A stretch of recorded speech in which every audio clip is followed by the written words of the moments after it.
Good evening everyone. আমি যোৱাটো ক্লাছত ৰিভিজন চেপ্টাৰৰ যোনটো ট্ৰায়েংগুলাৰ কনচেপ্ট আছিলে তাৰে বাহু কোণ যোনটো নিয়ম আছিলে সেইটো আমি ডিছকাছ কৰা হৈছে। আজি আমি ডিছকাছ কৰিম কি? আজি আমি ডিছকাছ কৰিম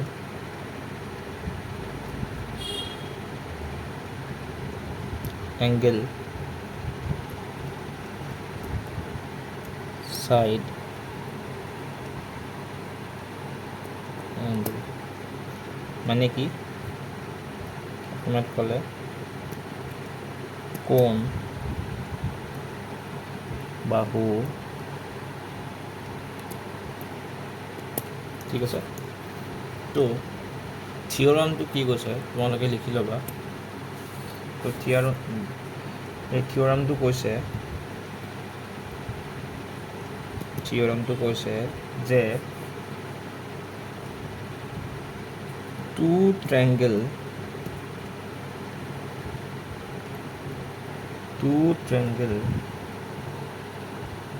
are congruent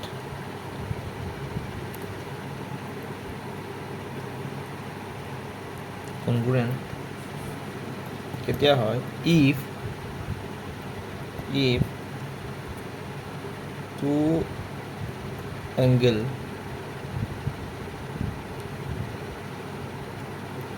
and the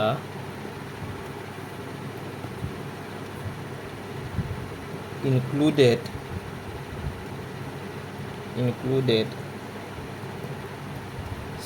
side of one triangle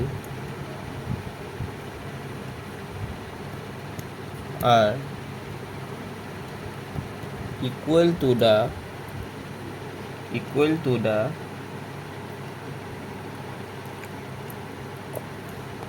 corresponding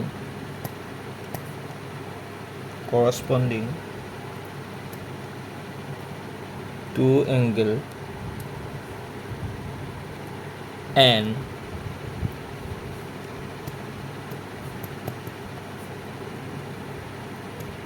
included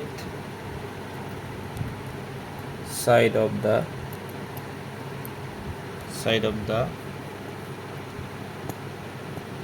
other triangle। মানে কি কৈছে বুজি পাইছা না তোমালোকে? মানে কৈছে যে চোৱা, মেইন পইণ্টকেইটা মই তোমালোকক পইণ্ট কৰিছোঁ যে চোৱা, দুটা ট্ৰেংগুলাৰ কনগ্ৰুৱেণ্ট বুলি কেতিয়া ক'ব, মানে সৰ্বসম বুলি কেতিয়া ক'ব? যেতিয়া তাহাঁতৰ দুটা কোণ আৰু তাহাঁতৰ ইনক্লুডেড এটা ছাইড লিখিছে, ছাইডটো সৰ্বসম হ'ব। কাৰ সৰ্বসম হ'ব? আনটো ত্ৰিভুজৰ দুটা এংগল আৰু ছাইডটো যেতিয়া সৰ্বসম হ'ব তেতিয়া আমি কি বুলি ক'ম? তাক কি বুলি ক'ম? সৰ্বাংগ। এতিয়া ছাপ'জ তোমালোকক মই এক্সাম্পল দিছোঁ। ছাপ'জ এইটো এটা ট্ৰেংগল, ঠিক আছে। ছাপ'জ ইয়াৰ নাম হৈছে এ বি চি। আন এটা ট্ৰেংগল আছে, ছাপ'জ ইয়াৰ নাম হৈছে ডি ই এফ। এতিয়া ছাপ'জ কি কৈছে যে কোণ বাহু কোণ,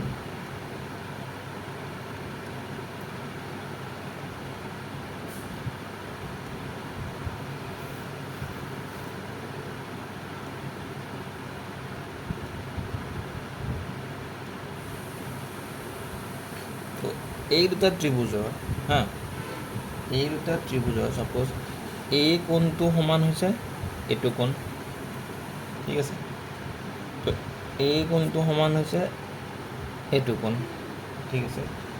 আৰু এই কোণ দুটাৰ মাজৰ যোনডাল বাহু আছে, মানে এইডাল বাহু সমান এইডাল বাহু, এই কথাটোকে কৈছে ইয়াতে, ঠিক আছে। যেতিয়া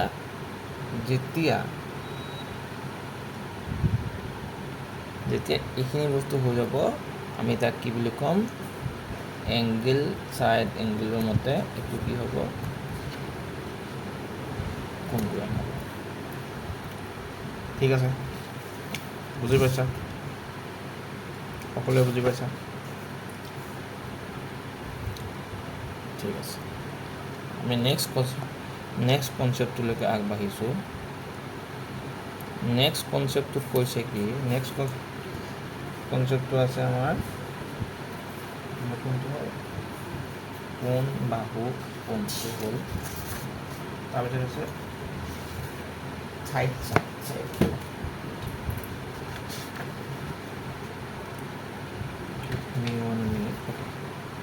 তাৰপিছত আছে তোমালোকৰ সাইড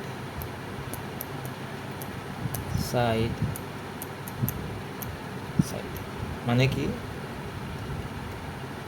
বাহু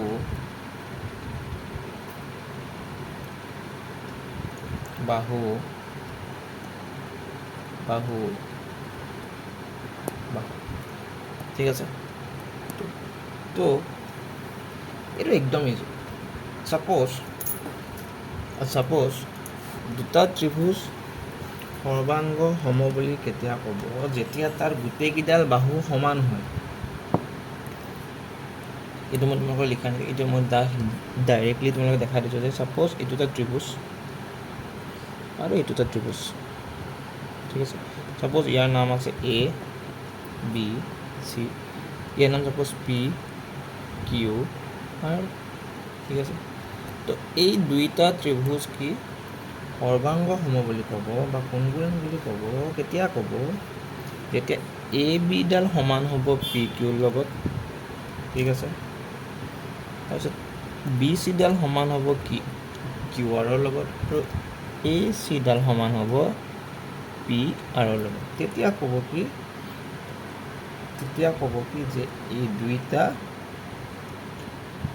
সৰ্বাংগ সম ঠিক আছে কোনটো কণ্ডিশ্যনত বাহু কণ্ডিশ্যনত ঠিক আছে অ'কে এইবিলাক প্ৰুফবিলাক আমি কৰিম যেতিয়া আমি এক্সাৰচাইজ কৰিম তাৰ লগতে আমি ইয়াৰ প্ৰুফবিলাকো কৰিবলৈ ট্ৰাই কৰিম ঠিক আছে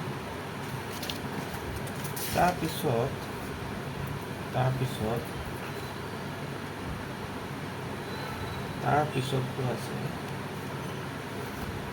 and this is the last concept তাৰপিছতটো আছে কি আনে right angle hypotenuse side ঠিক আছে আৰু এইটো ক'ত এপ্লিকেবল হয় জানানে এইটো অনলি এণ্ড অনলি হ'ব য'ত 90 ডিগ্ৰী ফৰ্ম কৰা এটা ট্ৰেংগল থাকিব মানে কি মানে হৈছে সমকোণী ত্ৰিভুজ মানে য'ত ৰাইট এংগেল ট্ৰেংগল থাকিব তাতে এইটো এপ্লিকেবল হয়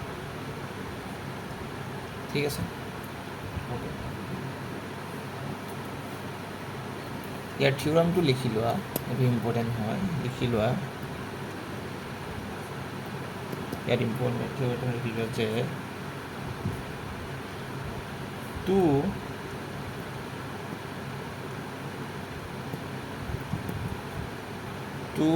right angle triangle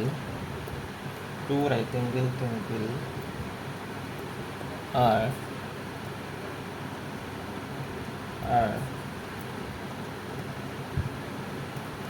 congruent if hypotenuse মানে কি জানে কৰ্ণ hypotenuse মানে হৈছে কৰ্ণ hypotenuse and one side of one triangle are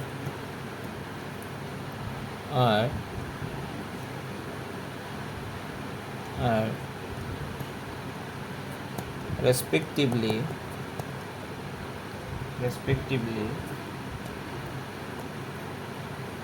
equal to the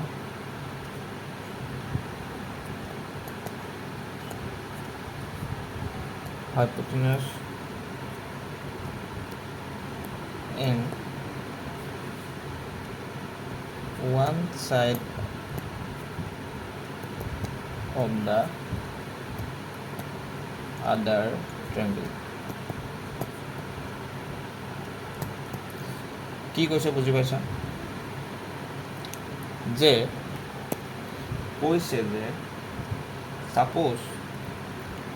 suppose এই দুটা তোমাৰ ৰাইট এংগল আছে সাপোজ ধৰি ললো যে এই দুটা ৰাইট এংগল আছে সাপোজ ইয়াৰ নাম দিছো আমি এ বি সি ইয়াৰ নাম দিছো পি কিউ আৰ ঠিক আছে সাপোজ এই দুটা আমাৰ ৰাইট এংগল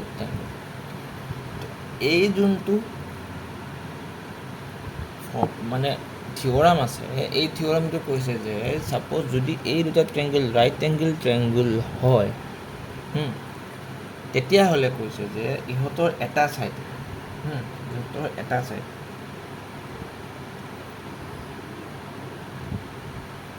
কোনটো সাইড সাপোজ ইডাল হাইপোটেনাস কৰ্ণ ইডাল সমান ইডাল মানে AC ইজ প্যাৰালাল টু PR ঠিক আছে তাৰপিছত আৰু কোনটো হ'ব এটা সাইড তো BC ইজ প্যাৰালাল টু QR হ'ব কোনটো ফৰ্মুলা মতে মানে কোনটো থিওৰাম মতে ৰাইট এংগল ট্ৰায়াঙ্গলৰ সূত্ৰটো মতে বা থিওৰামটো মতে বা উপপাদ্যটো মতে কি হ'ব এইটো সৰ্বাংগ সম হ'ব ঠিক আছে বুজি পালা বহুত ভালকৈ বুজি পালা ঠিক আছে আমি নেক্সট ক্লাছত কি কৰিম আমি নেক্সট ক্লাছত কৰিম R.5 যিখিনি এক্সাৰচাইজ আছে ঠিক আছে এইখিনি তোমালোকক ডিছকাছ কৰি দিম ঠিক আছে তো আজিলৈ ইমানে আমি নেক্সট ক্লাছত আকৌ লগ পাম এটা নতুন চেপ্টাৰ সৈতে বা এই এক্সাৰচাইজখিনিৰ সৈতে আমি লগ পাম ঠিক আছে তো আজিলৈ ইমানে good bye and study well